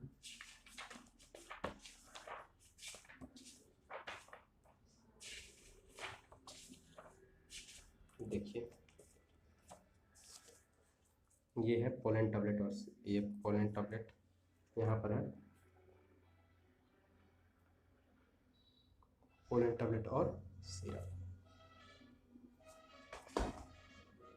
ठीक है, आगे देखें पोलन ग्रेन की, ठीक है ना, वेबिलिटी अर्थात उसका फंक्शनल रहने का टाइम, ठीक है ना, मतलब कब तक जो पोलन पोलन वेबिलिटी क्या है, पोलन ग्रेन, ठीक है ना, कब तक निषेचन कर सकता है, कब तक, ठीक ना, पोलन ग्रेन के झड़ने के बाद वह कितने देर तक, ठीक ना, फंक्शनल रह सकता है, क्रियात्मक रह सकता है, अर्थात वह क्या कर सकता है, निषेचन की प्रक्रिया में भाग ले सकता है, ठीक ना, उसी को हम क्या कहते हैं, पोलन वेबिलिटी। कुछ कुछ जैसे प्लांट के जो पोलन ग्रेन है वो क्या होता है, मिनटों में ही क्या हो जाए, कुछ मिनट में, फ्यू मिनट, ठीक ना, चंद मिनटों में क्या हो जाते हैं, उनकी पोलन की वेबिलिटी क्या हो जाती है, खत्म हो जाती है, अर्थात उसके बाद अगर वह बाई द वे निषेचन करना चाहे तो वो निषेचन नहीं कर सकते हैं। लेकिन कुछ जो प्लांट के पोलन ग्रेन है वो क्या है, ठीक ना, महीनों तक क्या होते हैं, फंक्शनल रहते हैं, ठीक ना, और वो उसके महीनों दिन रहने के बाद भी वो क्या कर सकते हैं, अपना निषेचन की प्रक्रिया को पूर्ण कर सकते हैं, फर्टिलाइजेशन की प्रोसेस को क्या कर सकते हैं, वो कर सकते हैं, ठीक है ना। तो यही पोलन वेबिलिटी जैसे कि बात करते हैं, ये पोलन वेबिलिटी, जो पोलन की वेबिलिटी होती है वो डिपेंड किस चीज़ पे करती है, तो दो चीज़ है, ठीक है ना, दो फैक्टर है इसके लिए, एक जो है टेम्परेचर और एक जो है ह्यूमिडिटी, ठीक है ना। फर्स्ट क्या है, तापमान, और दूसरा क्या है, आर्द्रता, ठीक है ना। तो जैसे कि बात करते हैं धान और गेहूँ की, ठीक है ना, धान और गेहूँ, व्हीट एंड राइस की, तो इसकी जो वेबिलिटी होती है लगभग 30 मिनट के आसपास होती है। वही अगर बात करें सोलेनेसी, ठीक है ना, वही अगर बात करें सोलेनेसी कुल के पादप की, ठीक है ना, लेगुमिनेसी कुल के पादप की, ठीक है ना, और रोजेसी कुल के पादप की, रोजेसी फैमिली, सोलेनेसी फैमिली, ठीक है ना, और लेगुमिनेसी फैमिली के पादप की, तो इसकी जो पोलन ग्रेन की वेबिलिटी होती है वो क्या होती है, कुछ महीनों तक होती है, ठीक है ना, कुछ महीनों तक होती है, ये कुछ महीनों के बाद ही फर्टिलाइजेशन कर सकता है, ठीक है ना। बात करते हैं, एक टर्म है पोलन बैंक, क्या है, पोलन बैंक, ठीक है ना। तो यहाँ पर देखिए पोलन बैंक में क्या होता है, पोलन बैंक एक क्या है, जगह है, ठीक ना, जहाँ पर पोलन ग्रेन को क्या किया जाए, संरक्षित करके रखा जा सकता है, ठीक है, उसकी वेबिलिटी को, ठीक ना, 1 महीने से भी ज़्यादा दिन तक बनाया जा सकता है, रखा जा सकता है, कई साल तक भी बनाया जा सकता है, लेकिन उसके लिए क्या किया जाता है, प्रोसेस किया जाता है, ठीक ना। उस पोलन ग्रेन को लगभग माइनस में बहुत ज़्यादा ठंड, ठीक है ना, लगभग -196 डिग्री सेल्सियस पर क्या किया जाता है, उसको रिजर्व करके रखा जाता है, ठीक है ना। और -196 डिग्री जो टेम्परेचर जो है वो किसकी वजह से प्राप्त किया जाता है, तो लिक्विड नाइट्रोजन, जो लिक्विड नाइट्रोजन जो होता है, ठीक है ना, उसमें क्या कहता है, पोलन ग्रेन को क्या किया जाता है, डाल दिया जाता है, और उसकी लगभग जो टेम्परेचर होती है लिक्विड नाइट्रोजन की 196 डिग्री तक होती है, और वहाँ पर वो पोलन ग्रेन क्या होता है, सुरक्षित रहता है, ठीक है ना। जहाँ पर पोलन ग्रेन को इस तरीके से रखा गया है उस जगह को हम क्या बोलते हैं, पोलन ग्रेन, ठीक है ना। और इस प्रकार से पोलन ग्रेन को, ठीक ना, सुरक्षा सुरक्षा मतलब अच्छी तरीके से रखने की जो प्रक्रिया है उसको हम क्या कहते हैं, क्रायो प्रिजर्वेशन, क्या कहते हैं, क्रायो प्रिजर्वेशन कहते हैं, इस प्रोसेस को हम क्या कहते हैं, क्रायो प्रिजर्वेशन, ठीक है। पोलन बैंक, ठीक है ना, storage of a pollen grain at 196 degree, ठीक ना, इन लिक्विड नाइट्रोजनस, ठीक है ना।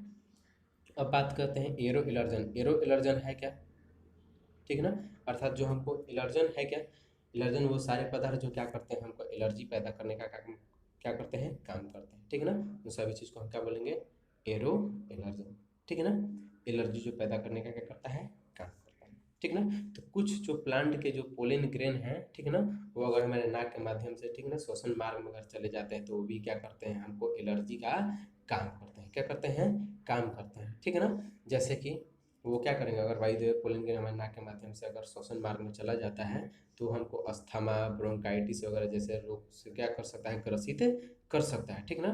जैसे कि अब हम देखते हैं तो एरो एलर्जन क्या कर सकता है, हमको अस्थमा भी कर सकता है, ये क्या है, डिजीज है, ब्रोंकाइटिस भी करा सकता है, ठीक ना।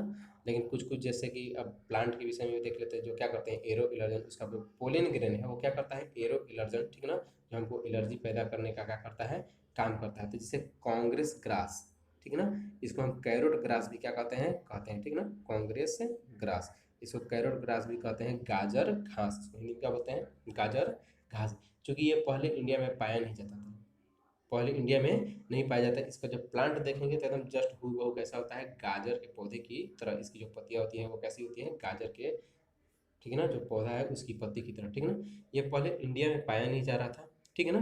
तो ये जो वेस्ट जो बाहरी कंट्री फॉरेन कंट्री है उसमें से क्या हुआ, वीट जब लाया गया, अच्छी अच्छी किस्म का जो वहाँ से वीट जब लाया गया तो उसी के साथ ये फॉरेन कंट्री में पाया जाता, और वीट के साथ ही क्या हो गया, गेहूं के साथ ये क्या हो गया, इंडिया में आ गया, ठीक है ना। तो come into India along with wheat, ठीक है ना, वीट के साथ ये क्या हो गया, इंडिया में आ गया, ठीक है ना। अब बात करते हैं कि वह कौन सा ऐसा कुल है, ठीक है ना, जिसका जो प्लांट है उसका पोलन ग्रेन मैक्सिमम हमको क्या करता है, एलर्जी पहुंचाने का काम करता है। तो दो ठो जैसे कि कुल के पादप हैं, जैसे एक जो कुल है कॉम्पोजिटिव फैमिली, ठीक है ना, कॉम्पोजिटिव, ठीक है, और एक जो है कुल का नाम है एस्ट्रेसी। इस कुल के जितने भी प्लांट है वो लगभग लगभग, ठीक है ना, इसके पोलन ग्रेन क्या करते हैं, हमको एलर्जी पहुंचाने का काम करते हैं। तो most of allergen belong to family Compositae and Asteraceae. इन जो कुल के पादप जो हैं, ठीक है ना, इनके पोलन ग्रेन जो होते हैं वो क्या करते हैं, एलर्जी पहुंचाने का क्या करते हैं, काम करते हैं। अगर ये नाक के मध्य में श्वसन मार्ग में चले गए तो ये क्या करते हैं, एलर्जी पहुंचाने का काम, ठीक है ना। अब बात करते हैं पोलन ग्रेन, ठीक है ना, पोलन ग्रेन इसको देख लीजिएगा, बट इसको बताएंगे थोड़ी कुछ देर के बाद। First stage of A male gametophyte and partially और इनकम्प्लीट डेवलप मेल गैमेट, ठीक ना। जो पोलन ग्रेन होता है वो मेच्योर जो होता है मेल गैमेट नहीं होता है, मेल गैमेट नहीं होता है, ठीक है ना। इसको इनकम्प्लीट आधा अधूरा, ठीक है ना, या फिर अविकसित मेल गैमेट कह सकते हैं, लेकिन 100% मेल गैमेट इसको नहीं कह सकते। हाँ, इसको मेल गैमेटोफाइट नर युग्मकोद्भिद अर्थात नर युग्मक बनने से पहले की जो अवस्था है वो कह सकते हैं, ठीक ना, अर्थात नर युग्मकोद्भिद मेल गैमेटोफाइट कह सकते हैं, लेकिन इसको 100% कंप्लीट, ठीक ना, मेल गैमेट नहीं कह सकते। क्यों, हम बस देखेंगे जस्ट तुरंत, ठीक ना, जब पोलन ग्रेन का स्ट्रक्चर देखेंगे तब, ठीक है। उससे पहले बात कर लेते हैं आप थोड़ी सी पोलन ग्रेन के साइज के विषय में, ठीक ना। तो देखिए size of pollen grain, PG का मतलब पोलन ग्रेन पराग कण, ठीक है ना। तो जो पोलन ग्रेन का जो नॉर्मल साइज होता है वो लगभग लगभग 25 म्यू एम अर्थात माइक्रोमीटर, क्या मीटर, माइक्रोमीटर, 25 माइक्रोमीटर से लेकर के 50 माइक्रोमीटर तक होता है, ठीक है ना। वही बात कर लेते हैं सबसे छोटा, बड़ा और लंबा पोलन ग्रेन की, ठीक है ना। तो लॉन्गेस्ट पोलन ग्रेन, ठीक है ना, लंबा, लंबा, ठीक है ना, न कि बड़ा, ठीक है ना। सबसे लंबे अगर पोलन ग्रेन की बात करें तो एक प्लांट जो होता है जिसका नाम है जोस्टर, क्या नाम है, जोस्टर,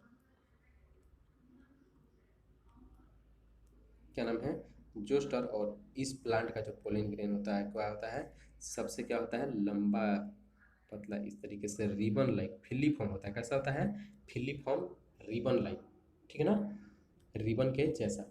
अगर वही बात करें सबसे बड़ा, क्या बोले, बड़ा अगर बोले तो वही लार्जेस्ट जो पोलन ग्रेन होता है, एक प्लांट है जिसका नाम है मिराबिलिस जलप्पा, क्या नाम है, मिराबिलिस जलप्पा। और इसका जो प्लांट होता है वो क्या होता है, सबसे बड़ा होता है, क्या होता है, सबसे बड़ा। अगर वही बात करें सबसे छोटा एकदम पोलन ग्रेन की, तो वो स्मॉलेस्ट पोलन ग्रेन होता है, जिसका जो एक प्लांट होता है जिसका पोलन ग्रेन जो होता है वो क्या होता है, सबसे ज़्यादा छोटा, ठीक ना, एकदम छोटा होता है, जिसका नाम है मायोसिटोसिस। इस प्लांट का जो पोलन ग्रेन होता है वो क्या होता है, सबसे छोटा, ठीक है ना। आगे हम अब देखते हैं पोलन ग्रेन के स्ट्रक्चर और उससे संबंधित कुछ विषय में।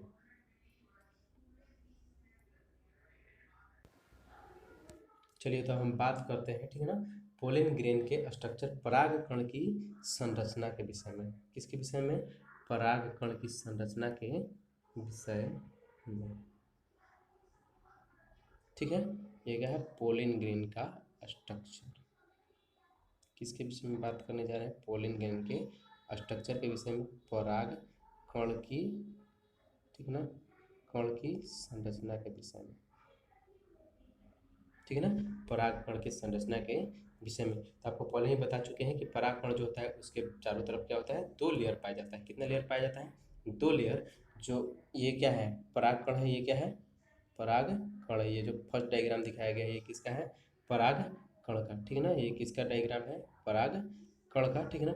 इसमें जो अंदर की तरफ जो ब्लैक कलर से दिखाया गया है ये जो, ठीक है ना, ये जो लेयर है वो क्या है, सबसे आंतरिक लेयर है जिसका नाम है इंटाइन, क्या नाम है, इंटाइन। इसका नाम क्या है, इंटाइन। और जो बाहर की तरफ जो ग्रीन कलर से इस तरीके से ये बनाया गया है ये वाला स्ट्रक्चर, ठीक है ना, ये क्या है, बाहरी लेयर है जिसका नाम है एक्साइन, ठीक है ना।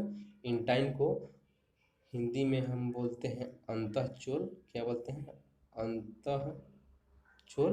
और अंतःचोल लिख लीजिएगा, और एक्साइन को हम हिंदी में बोलते हैं बाह्य चोल, क्या बोलते हैं, बाह्य चोल, ठीक है ना। तो जो इंटाइन होता है वो एक्साइन के कंपेरिजन में थोड़ा पतला होता है, क्या होता है, पतला, थीन होता है, क्या होता है, पतला, थीन, कैसा होता है, पतला, ठीक है ना। और जो बाहरी लेयर है जो एक्साइन, वो क्या होता है, इंटाइन के कंपेरिजन में क्या होता है, थोड़ा सा थिक होता है, कैसा होता है, थिक, मोटा होता है, कैसा होता है, मोटा, ठीक है ना। और एक्साइन कैसा होता है, पतला, ठीक है ना। जो जो इंटाइन है, जो आंतरिक लेयर, ठीक है ना, इस आंतरिक लेयर की बात कर रहे हैं, ठीक है ना। जो इंटाइन होता है वो किससे मिलकर बना होता है, एक पदार्थ होता है जिसका नाम है पैक्टोसेलुलोज, क्या नाम है, पेक्टोसेलुलोज। और जो एक्साइन है उसको तो पहले ही बता चुके हैं कि ये किससे मिलकर बना होता है, स्पोरोपोलिनिन से, पहले ही बता चुके हैं, स्पोरोपोलिनिन के विषय में बहुत कुछ बता चुके हैं, ठीक है ना।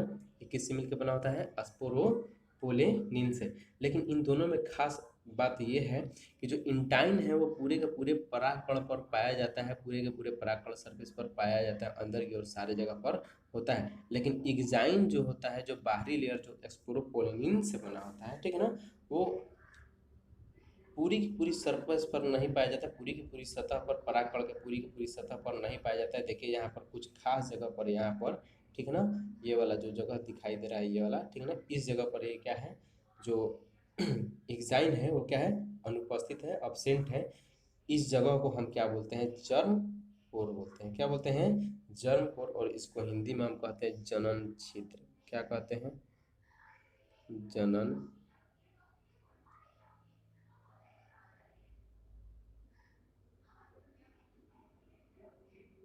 छिद्र, इसको क्या कहते हैं, जन्म पोर को हिंदी में क्या कहते हैं, जनन छिद्र, ठीक है ना। अब देखिए ये क्या होता है कि जो पोलन ग्रेन जब फर्स्ट क्या बनाए थे, पीएमसी से क्या हुआ था, टेट्राइड बना था, टेट्राइड में ही क्या था, पोलन ग्रेन। अब यहाँ पे हमें है, ठीक ना, पोलन ग्रेन के पास, अब पोलन ग्रेन का स्ट्रक्चर हम लोग जान गए, ठीक है ना। उसके चारों तरफ क्या होता है, दो लेयर होता है, ठीक ना, बाहर की ओर एक्साइन जो कि मोटा होता है, अंदर की तरफ जो होता है इंटाइन होता है, ठीक है ना। कौन सा, अंतःचोल जो कि क्या होता है, पतला होता है, जो कि पेक्टोसेलुलोज से बना होता है, और स्पोरोपोलिनिन से कौन बना होता है, एक्साइन, ठीक है ना, बाह्य चोल, ठीक है ना। अब देखिए इस स्पोरोपोलिनिन के सॉरी पराग कण के अंदर, ठीक है ना, पोलन ग्रेन के अंदर क्या होता है, पुनः फिर क्या होता है, डिवीजन होता है, क्या होता है, डिवीजन। लेकिन कौन सा डिवीजन, माइटोसिस डिवीजन, मियोसिस नहीं, अर्धसूत्री नहीं, बल्कि कौन सा सूत्री, समसूत्री विभाजन होता है, क्या होता है, समसूत्री विभाजन, ठीक है ना।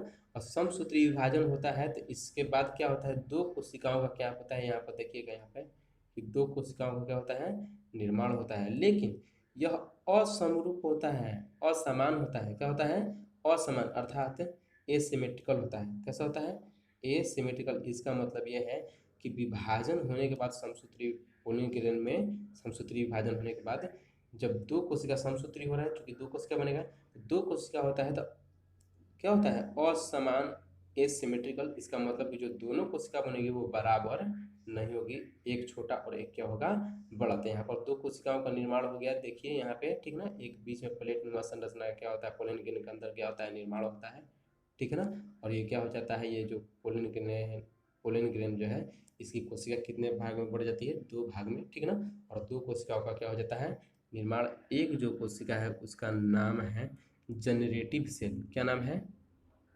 यहाँ पर ये देखिए ग्रीन कलर से जा रहा है मार्क, ठीक है ना, इसका क्या नाम है, जनरेटिव सेल। और ये क्या होती है, साइज में क्या होती है, छोटी होती है, क्या होती है, छोटी होती है। और इसको हिंदी में हम क्या कहते हैं, जनन कोशिका, क्या कहते हैं, जनन, इसी को हम क्या कहते हैं हिंदी में, जनन कोशिका, क्या कहते हैं इसी को, जनन कोशिका। और जो बड़ी वाली कोशिका होती है उसको हम कहते हैं वेजिटेटिव सेल, ठीक ना। और ये क्या होती है, जनन कोशिका से बड़ी होती है, इसको हम हिंदी में कहते हैं कायिक कोशिका, क्या कहते हैं, कायिक कोशिका।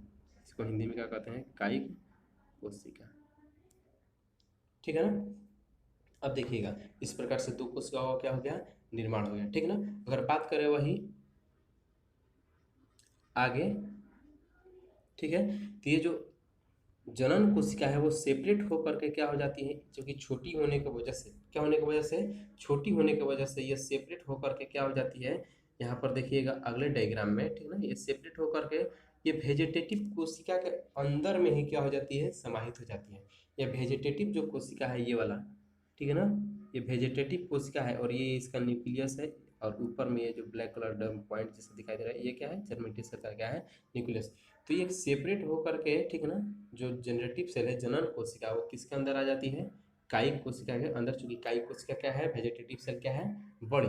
और यहाँ पर देखिए, ठीक है ना, यहाँ पर जो ये छोटी सी स्पिंडल जैसी दिखाई दे रही है अगले डायग्राम में, स्पिंडल जैसी दिखाई दे रही है, ठीक है ना, ये क्या है, जनरेटिव सेल, जो कि किसके अंदर आ गई, वेजिटेटिव सेल के अंदर में ही होगा, क्या हो गई, आ गई, ठीक है ना। और ये जो जनरेटिव सेल है, जो जननी कोशिका है, वो किस आकार की होती है, ऊपर में देखिएगा यहाँ पे लिखा है स्पिंडल सेल, किस शेप की होती है, ये जो कोशिका है जनरेटिव सेल वो किस आकार की होती है, स्पिंडल शेप, स्पिंडल आकार की होती है। और ये किस में तैरने लगती है, ये चूंकि चल जाती है किसके अंदर, वेजिटेटिव कोशिका के साइटोप्लाज्म में, कोशिका द्रव में, और ये क्या करने लगता है, वहाँ पे फ्लोट करने लगती है, तैरने लगती है, किसके अंदर, वेजिटेटिव सेल के cytoplasm, floating in cytoplasm of VC अर्थात वेजिटेटिव सेल कायिक कोशिका, ठीक है। अब ये जो पोलिन ग्रेन था कितने अवस्था में आ गया है, दो कोशिकीय अवस्था में आ गया है, कितने, 2 सेल स्टेज में आ गया है, कितनी सेल स्टेज में आ गया है, 2 सेल के स्टेज में, ठीक है ना। कितनी कोशिकीय अवस्था में, 2 कोशिकीय अवस्था में। एक जो कोशिका है वो कौन सा, जननी कोशिका, जनरेटिव सेल, ठीक है ना, जिसे यहाँ पे दिया गया है तीर का मार्ग, जिसे यहाँ पे लिखा गया है, सी यहाँ पे नहीं दिखाई दे रहा है, ठीक है ना, जनरेटिव सेल। और जो एक है वो क्या है, वेजिटेटिव सेल, ठीक है ना। जो जनरेटिव सेल होता है क्या होता है, स्पिंडल शेप होता है, फ्लोट करता है किसके अंदर, तैरता है किसके अंदर, साइटोप्लाज्म में, किसके, वेजिटेटिव सेल के अंदर। अब देखिए मैक्सिमम जो पोलिन ग्रेन है इसी अवस्था में 2 सेल स्टेज में क्या होते हैं, वो पराग कोश से, किससे, एंथर से क्या होते हैं, झड़ जाते हैं, क्या हो जाते हैं, झड़ जाते हैं इसी अवस्था में, ठीक है ना। जिस समय क्या हुआ है, अभी 1 माइटोसिस और प्लस 1 मियोसिस, मियोसिस कब, पीएमसी में हुआ था, याद कीजिए, एक तो मियोसिस कब हुआ था, पीएमसी में, जब 4 कोशिका बना था। और एक माइटोसिस कब हो गया, पोलिन ग्रेन के अंदर, जिसके वजह से क्या बना, एक जनरेटिव सेल और एक वेजिटेटिव सेल, ठीक है ना। यहाँ तक जाते जाते एक माइटोसिस और एक मियोसिस हो जाता है। और इसी अवस्था को हम कहते हैं मेल गैमेटोफाइट कहते हैं, क्या कहते हैं, मेल गैमेटोफाइट, नर युग्मकोद्भिद अवस्था, ठीक है ना। इसी अवस्था को हम क्या कहते हैं, नर युग्मकोद्भिद अवस्था, ठीक है ना। ये जो अवस्था दिखाई दे रहा है, इसी अवस्था में जब उसका जो होता है आ जाता है, ठीक है ना, तो इसको हम क्या बोलते हैं, नर युग्मकोद्भिद, ठीक है। और इसी अवस्था में जो होते हैं परागकण, मैक्सिमम प्लांट के जो परागकण है वो क्या हो जाते हैं, झड़ते हैं, कहाँ से, पराग कोश से, ठीक है ना। लगभग 60% एंजियोस्पर्म अर्थात 60% जो पुष्पीय पादप है उसमें से जो पराग कण है वो किस अवस्था में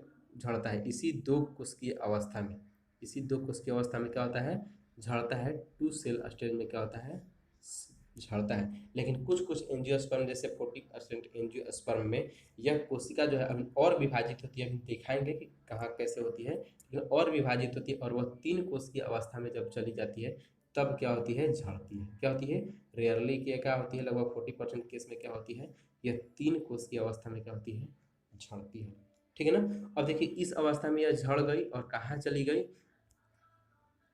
या तो अगर भाई फर्टिलाइजेशन नहीं किया तो बर्बाद हो गया, अगर भाई इसको फर्टिलाइजेशन होना है तो वो कहाँ पर आया, उड़ करके पोलिनेशन के माध्यम से परागण की क्रिया संपन्न हुआ, और ये कहाँ आ गया, स्टिग्मा पर, कहाँ पर आ गया, स्टिग्मा पर, वर्तिकाग्र पर,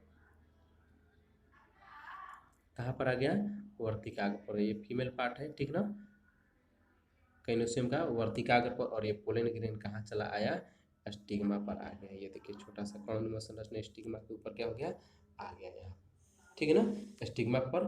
और यहाँ पर अब एक प्रक्रिया चलती है जिसको हम क्या बोलते हैं, पोलन पिस्टिल अट्रैक्शन, ठीक है ना, पराग वर्तिकाग्र प्रतिकर्षण, ठीक है ना। और यहाँ पर क्या होता है कि पोलन ग्रेन और पिस्टिल जो है, ठीक है ना, पिस्टिल अर्थात वर्तिकाग्र, ठीक है ना, स्टिग्मा, ये क्या करते हैं, दोनों आपस में क्या करते हैं, आकर्ष मतलब एक दूसरे को क्या करते हैं, मैचिंग करके देखते हैं कि ये क्या, जैसे मानते हैं कि पोलन ग्रेन जो आया, पोलन ग्रेन जो है दूसरे जगह से आया, वो देखेगा वर्तिकाग्र कि ये हमारे जाति जैसे, अब मानते हैं कि ये जो वर्तिकाग्र है ये, ठीक है ना, ये वर्तिकाग्र जो दिखाई दे रहा है ये, ठीक है ना, ये मानते का फूल का है, और जो परागकण जो उड़ के आया है, परागकण जो उड़ के आया हुआ है, ठीक है ना, वो सरसों के फूल का है, किसका है, सरसों के फूल का है। तो यहाँ पर क्या होगा, निषेचन की प्रक्रिया होगी, नहीं होगी, उसको आगे जाने की अनुमति दी जाएगी, परागकण को आगे अपने प्रोसेस में बढ़ने की अनुमति दी जाएगी, नहीं दी जाएगी, ठीक है ना। अगर बाय द वे गुलाब का क्या है, वर्तिकाग्र है, अगर गुलाब का ही क्या आएगा, पोलिन ग्रेन उड़ करके आएगा वर्तिकाग्र पर, तब जाकर के क्या होगा, उसको अनुमति दी जाएगी कि आगे जाकर के अपना प्रोसेस शुरू करो, अन्यथा उसको क्या कर दिया जाएगा, बर्बाद कर दिया, उसको खत्म कर दिया जाएगा, उसको रिजेक्ट कर दिया जाएगा, क्या कर दिया जाएगा, रिजेक्ट कर दिया जाएगा, ठीक है ना। तो वही यहाँ पर पोलिन ग्रेन जब जो उड़ करके, ठीक ना, पोलिनेशन के माध्यम से या किसी भी माध्यम से, ठीक है ना, आता है क्रॉस पोलिनेशन या सेल्फ पोलिनेशन के माध्यम से, तो यहाँ पर क्या होता है, पोलन पिस्टिल एक प्रक्रिया है अट्रैक्शन, ठीक है ना, यहाँ पर या तो पोलन ग्रेन को एक्सेप्ट किया जाता है या फिर क्या किया जाता है, रिजेक्ट। अगर सेम जाति के पोलन ग्रेन होते हैं तो उसको एक्सेप्ट कर लिया जाता है, जैसे गुलाब का पोलन ग्रेन, गुलाब का वर्तिकाग्र रहेगा तो उसको क्या कर लिया जाएगा, एक्सेप्ट कर लिया जाएगा, अन्यथा उसको क्या कर दिया जाएगा, रिजेक्ट कर दिया जाएगा, ठीक है ना। तो वह केस हो गया जिसमें रिजेक्ट कर दिया गया तो वो तो खत्म हो गया, लेकिन चलते हैं कि अब क्या कर लिया गया, उसको एक्सेप्ट कर लिया गया, ठीक है ना।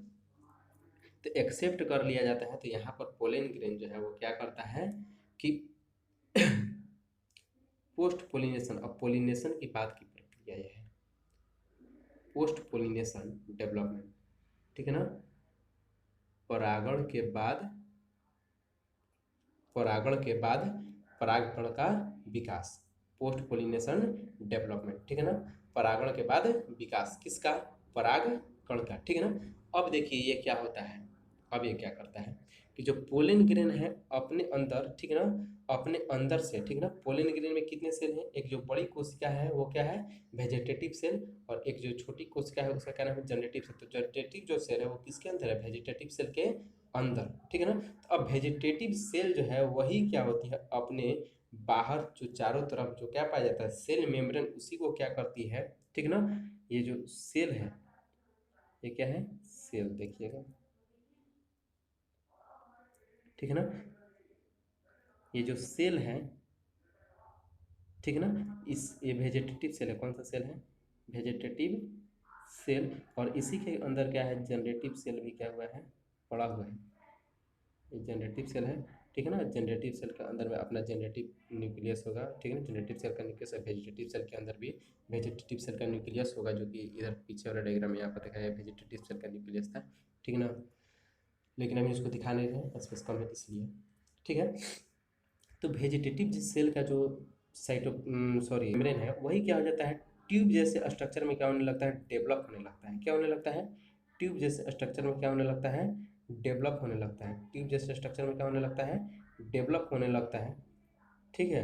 और इसके अंदर क्या हो जाता है, साइटोप्लाज्म आने लगता है, ठीक है। लेकिन अब वेजिटेटिव सेल के अंदर में जो न्यूक्लियस है वो भी क्या हो जाएगा, इसी के साथ साथ क्या हो जाएगा, आ जाएगा, जो कि यहाँ पर देखिए दिखाया गया है, लिखा गया है वेजिटेटिव न्यूक्लियस, ठीक है ना। तो ट्यूब जैसा स्ट्रक्चर बन गया, ठीक है ना, इसके अंदर कौन आने लगता है, वेजिटेटिव सेल का न्यूक्लियस, ठीक है ना। और पीछे पीछे जो जनरेटिव सेल यहाँ पर जो था, ठीक है ना, जनरेटिव सेल, अब इसके लिए भी जगह मिल गया, तो पीछे पीछे से कौन आने लगता है, जनरेटिव सेल भी क्या होता है, स्पिंडल शेप है जो कि आने लगता है, जनरेटिव सेल भी क्या हो गया, आने लगा, आगे आगे वेजिटेटिव सेल का वेजिटेटिव ट्यूब में, ठीक ना, क्या होता है, जो ट्यूब जैसा वेजिटेटिव सेल का जो सेल मेम्ब्रेन है वो क्या हुआ, ट्यूब जैसा डेवलप हुआ, ठीक है ना, और आने लगा, पहले कौन है, वेजिटेटिव सेल का न्यूक्लियस, और उसके बाद कौन आने लगता है अंदर में, जनरेटिव सेल, जननी के कोशिका, समझ में आ रहा है, ठीक है। अब देखिए थोड़ी समझने की कोशिश कीजिएगा,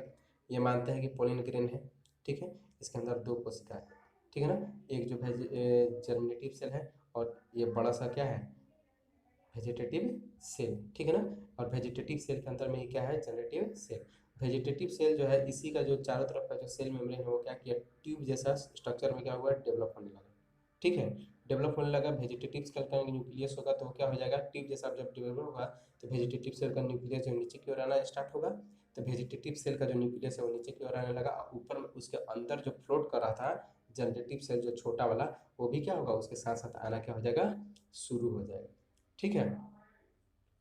अब देखिए ये जो वेजिटेटिव सेल जो ट्यूब जैसा स्ट्रक्चर बना है, इस ट्यूब जैसे स्ट्रक्चर को हम क्या कहते हैं, पोलन ट्यूब। क्या कहते हैं, पोलन ट्यूब। क्या कहते हैं, पराग नली कहते हैं। क्या कहते हैं, पराग नली, पोलन ट्यूब, हिंदी में इसको पराग नली कहते हैं। अब देखिए ये क्या होता है, जब ये आगे बढ़ते रहता है, क्या होता है, आगे जब बढ़ते रहता है, ठीक ना, जब जो ट्यूब जो है वो आगे बढ़ते रहता है तो उसी में जो जनरेटिव जो सेल है वो क्या होता है, आते रहता है, और आते समय ही वो क्या हो जाता है, विभाजित हो जाता है। क्या हो जाता है, विभाजित। उसके अंदर कौन सा विभाजन होता है, समसूत्री विभाजन। दूसरी बार उसके पोलन ट्यूब के अंदर दूसरी बार क्या हो गया है, माइटोसिस डिवीजन, समसूत्री। लेकिन किसके अंदर, जनरेटिव सेल के अंदर, जीसी के अंदर, किसके अंदर, जननी कोशिका के अंदर, जनरेटिव सेल के अंदर। और ये जो कोशिका है वो कितने कोशिका में डिवाइड हो जाता है, जनरेटिव सेल 2 कोशिका में क्या हो जाता है, डिवाइड हो जाता है। कितने कोशिका में डिवाइड हो जाता है, 2 कोशिका में। और इस प्रकार से ये जो 2 कोशिका बनती है, यही दोनों कोशिका को हम क्या कहते हैं, मेल गैमेट। क्या कहते हैं, मेल गैमेट। अब जाके अंततः क्या हो गया, मेल गैमेट क्या हो गया, बन गया, ठीक है ना। और इसको हम क्या कहते हैं हिंदी में, नर युग्मक। क्या कहते हैं, नर युग्मक। अब जाके ये क्या हो गया, नर युग्मक कंप्लीटली बन गया, ठीक है ना। अब यहाँ तक पहुँचते पहुँचते, ठीक ना, एक बार पीएमसी में क्या हुआ था, मियोसिस सेल डिवीजन, अर्धसूत्री विभाजन, जिसकी वजह से पीएमसी से कितनी कोशिका बनी थी, 4 कोशिका। और एक डिवीजन समसूत्री हुआ पोलन ग्रेन में, कब, जब समसूत्री विभाजन हुआ, कब, जब जनरेटिव सेल और वेजिटेटिव सेल का क्या हुआ, निर्माण हुआ। और एक माइटोसिस डिवीजन अब फिर से हो गया, पुनः माइटोसिस डिवीजन हो गया, कब, जब 2 क्या हुआ, मेल गैमेट का क्या हुआ, निर्माण, नर युग्मक का क्या हुआ, निर्माण, ठीक है। नर युग्मक का क्या हो गया, निर्माण, ठीक है ना। और इस प्रकार से अंततः नर युग्मक बनते बनते क्या हो जाता है, एक मियोटिक, मियोसिस, बोले मियोसिस, और 2 माइटोटिक सेल डिवीजन क्या हो जाता है, हो जाता है। इस प्रकार से हमारा अब तक, ठीक है ना, जो मेल गैमेट बनाने का जो प्रोसेस था वो क्या हो गया, कंप्लीट हो गया, ठीक है ना। और इस अवस्था तक जाते जाते ये जो है स्ट्रक्चर पूरा का पूरा ये कितनी कोशिका में बन जाता है, एक तो ये वेजिटेटिव सेल, और 2 कितना, ये जो सेल बन गए, ठीक है ना, जो मेल गैमेट है। और इस प्रकार से दोनों जो मेल गैमेट है इसका भी अपना न्यूक्लियस होगा, और वेजिटेटिव सेल का तो न्यूक्लियस यहाँ पे नीचे में दिखाई दे ही रहा है, ठीक है ना। ट्यूब न्यूक्लियस या फिर वेजिटेटिव सेल का न्यूक्लियस, इसी को हम बोलते हैं, ठीक है ना। इस प्रकार से 3 सेल और 3 न्यूक्लियस का क्या हो जाता है, यहाँ तक पहुँचते पहुँचते निर्माण हो जाता है। और अंत यहाँ तक जाते जाते हमको क्या हो जाता है, मेल गैमेट का निर्माण हो जाता है, ठीक है। तो हमने यहाँ तक मेल गैमेट का निर्माण कर लिया। अब देख लेते हैं मेल गैमेट के निर्माण से लेकर के अब तक, अगर इसको स्क्रीनशॉट लेना हो तो ले लीजिएगा, ठीक है ना। कुछ इम्पोर्टेंट तथ्य, ठीक है।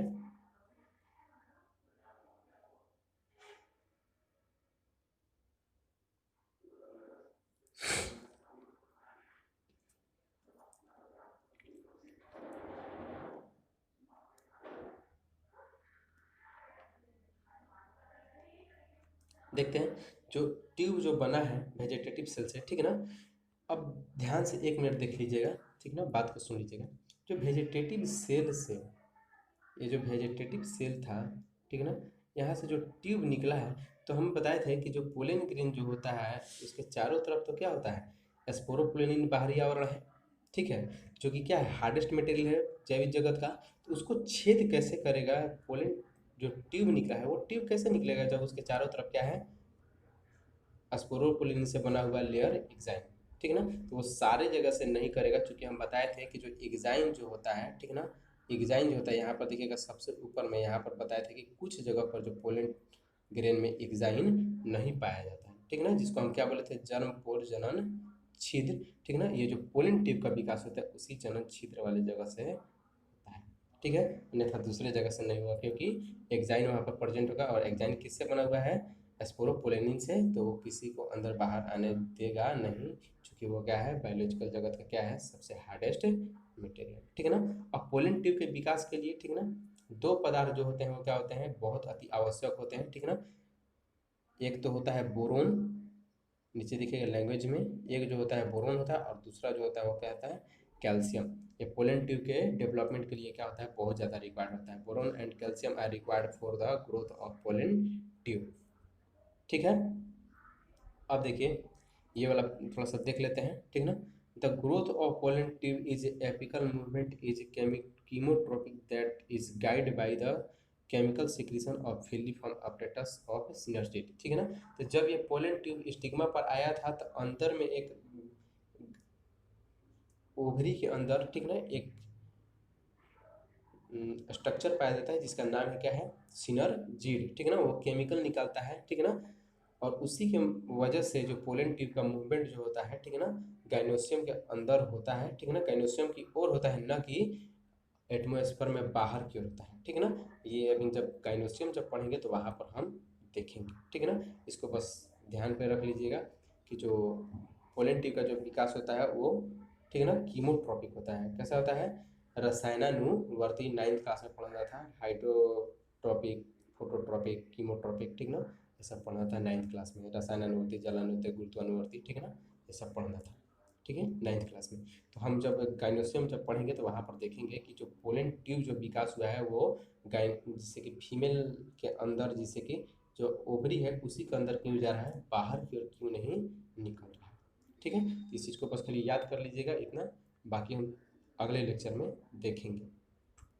चलिए एक बात करते हैं, एक टर्म है जिसका नाम है निमिक फेनोमेना। निमिक फेनोमेना कुछ नहीं है, ठीक है ना, निमिक फेनोमेना कुछ नहीं है। देखिए एक कहानी है, ठीक है ना।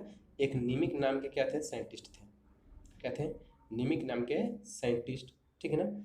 उन्होंने एक जलीय पादप, ठीक है ना, हाइड्रोफाइटिक प्लांट, कौन सा प्लांट है, हाइड्रोफाइटिक प्लांट, जिसका नाम था वाटर हाइसिंथ। क्या नाम था, वाटर हाइसिंथ। क्या नाम था, वाटर हाइसिंथ। उन्होंने इस प्लांट में देखा कि जो पोलिन ग्रेन है, कौन, पोलिन ग्रेन, ठीक है ना, वो 8 न्यूक्लिएट स्टेज, ठीक है ना, 8 न्यूक्लिएट स्टेज, ठीक है ना। जैसे कि फीमेल गैमेटोफाइट यहाँ पर दिखाई नहीं दे रहा है, ठीक है ना, जीरो यहाँ पर जो थोड़ा सा कट गया है, ठीक है ना, वो इस तरीके से ऊपर में देखिए यहाँ पर बना रहा है, इस तरीके का स्ट्रक्चर है, इससे फीमेल को डिनोट किया जाता है, ठीक है ना। इससे किसको डिनोट किया जाता है, फीमेल को डिनोट किया जाता है। जब हम गाइनोसियम में पढ़ेंगे, जैसे कि यहाँ पर मेल में जो गैमेटोफाइट बना था, ठीक है ना, 2 सेल स्टेज मेल गैमेटोफाइट, ठीक है ना, जनरेटिव सेल और वेजिटेटिव सेल, इसी को बोलते हैं मेल गैमेटोफाइट। तो फीमेल गैमेटोफाइट जो होता है वो 8 न्यूक्लिएटेड स्टेज होता है, ठीक है ना। जब फीमेल के विषय में पढ़ेंगे तो देखेंगे। तो इन्होंने जब देखा पोलिन ग्रेन को, निमिक जो साइंटिस्ट थे, ठीक है ना, किस में देखा, वाटर हाइसिंथ नाम के प्लांट में पोलिन ग्रेन को। तो ये पोलिन ग्रेन तो होता है मेल स्ट्रक्चर, बट फीमेल का जो गैमेटोफाइट जो है, ठीक है ना, प्लांट में जो फीमेल गैमेटोफाइट बनता है, जो कि आगे पढ़ने वाले हैं, वो 8 न्यूक्लिएटेड स्टेज होता है। क्या होता है, 8 न्यूक्लिएटेड स्टेज में, 8 कोशिकीय अवस्था में, ठीक है ना, सॉरी 8 केंद्रकीय अवस्था में, ठीक है ना। तो उस प्रकार का इनको पोलिन ग्रेन वो जो है वाटर हाइसिंथ का देखने को मिला, और इसी आभासी घटना को नाम दे दिया गया निमिक फेनोमेनन। का नाम दे दिया गया निमिक फेनोमेनन। का नाम दे दिया गया, इसी परिघटना को क्या नाम दे दिया गया, निमिक फेनोमेनन। क्या नाम दे दिया गया, निमिक फेनोमेनन, ठीक है। वही गैमेटोफाइट जो है तो वही कैसा दिखा है, स्यूडो इम्ब्रियो सेक जैसा, कैसा, स्यूडो इम्ब्रियो सेक। ये जब फीमेल के विषय में पढ़ेंगे, फीमेल गैमेट का जब फॉर्मेशन कराएंगे तो उस समय देखेंगे तो वहाँ पता चल जाएगा, ठीक है ना। जहाँ तक कि मेरा अनुमान कि पूरा का पूरा आप लोग को समझ में आया होगा, ठीक है ना। अगले वीडियो में, अगले लेक्चर में हम देखेंगे, ठीक है ना। हमने मेल गैमेट का फॉर्मेशन करा दिया है, ठीक है ना, हमने मेल गैमेट का फॉर्मेशन करा दिया है, और अगले वीडियो में हम देखेंगे फीमेल गैमेट के फॉर्मेशन से संबंधित और फीमेल गैमेट से संबंधित जानकारियाँ। तब तक के लिए थैंक यू, बाय। ठीक है ना। और आप लोग इस वीडियो को जब भी देखिएगा पेन कॉपी लेकर के अच्छी तरीके से देखिएगा। ठीक है ना। अगले लेक्चर में हम बात करेंगे फीमेल से संबंधित, फीमेल रिप्रोडक्टिव, ठीक है ना, सिस्टम के विषय में। ठीक है, थैंक यू।